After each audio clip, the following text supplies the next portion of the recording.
여러분 반가워요. 백형진 선생님이에요. 몇 명 정도 클래스팅에 댓글을 달지 않은 친구들이 있지만 거의 모든 친구들이 정성껏 댓글로 이야기를 듣고 난 후 떠오른 생각과 느낌을 적어주어서 기뻤어요. 정말 고마워요. 댓글은 선생님과의 소통을 위해 필요한 것이니까 두 번째 이야기부터는 꼭 용기를 내어 댓글을 달아주었으면 좋겠어요. 그럼 오늘도 잘 부탁합니다. 그리고 혹시나 해서 말하는데 북유럽 신화는 알고 들어도 물론 재미있지만 본디 이야기란 모른 상태에서 처음 들었을 때 가장 재미있는 법이니까 궁금해도 꾹 참고 선생님보다 먼저 읽어버리는 친구들은 없길 바래요. 그럼 두 번째 이야기를 시작할게요. 오늘은 북유럽 신화가 시작되기 전 이야기를 들려줄 거예요. 세상이 시작되기 전에는 아무것도 없었어요. 땅도, 하늘도, 별도, 달도 없으며 당연히 이야기도 없었어요. 존재하는 것이라고는 형체도 모양도 없는 안개 세상과 언제나 활활 불타오르는 불의 세상뿐이었어요.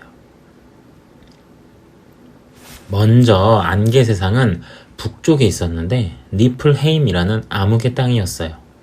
이곳에서는 독이 흘러넘치는 11개의 강이 안개를 뚫고 흘렀는데 이 강들은 모두 니플헤임의 중심부에 있는 흐베르겔미르라는 부글거리며 소용돌이치는 하나의 샘에서 시작된 것이에요.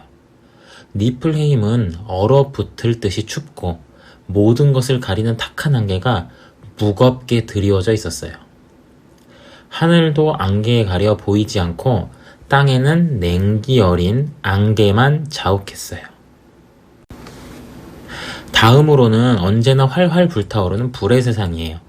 이름은 무스펠이고 남쪽에 있었지요. 무스펠은 불이에요. 그곳에서는 모든 것들이 빛을 발하며 타올랐어요. 니플헤임은 어두운 잿빛인 반면 무스펠은 환하게 밝았고 안개의 땅은 꽁꽁 얼어붙어 있지만 무스펠은 녹은 용암이 뜨겁게 흐르고 있었어요. 이곳은 타오르는 열기로 인해 모든 게 줄줄 녹아 흐르기 때문에 단단한 지면도 없고 하늘도 없었어요. 불꽃과 뿜어져 나오는 열기, 흐물흐물 녹은 바위, 그리고 타오르는 불씨뿐이었죠.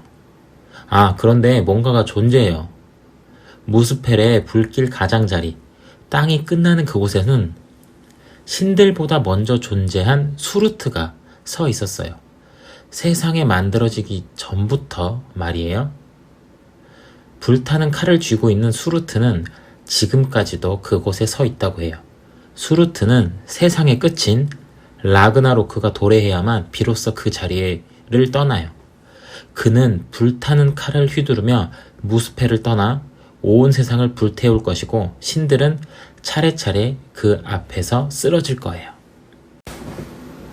무스펠과 니플헤임 사이에는 형체도 없고 아무것도 없는 그저 텅 빈 공간, 긴 눈과 가프가 있었어요.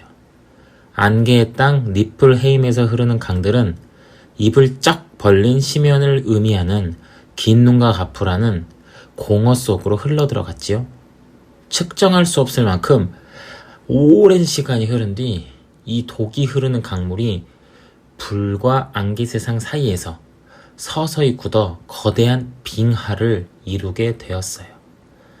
차디찬 안개와 얼음 알갱이들로 뒤덮인 북쪽의 얼음 땅에서 흘러나온 이 동물이 오랜 시간 굳어 빙하가 되었지만 이 빙하가 남쪽 불의 땅에 다다르며 무스펠의 불꽃이 얼음과 만났을 때는 화염의 땅에서 불어오는 뜨거운 바람이 얼음 위쪽의 공기를 부드럽게 녹여 마치 봄날처럼 온화한 날씨를 만들어내게 되었어요.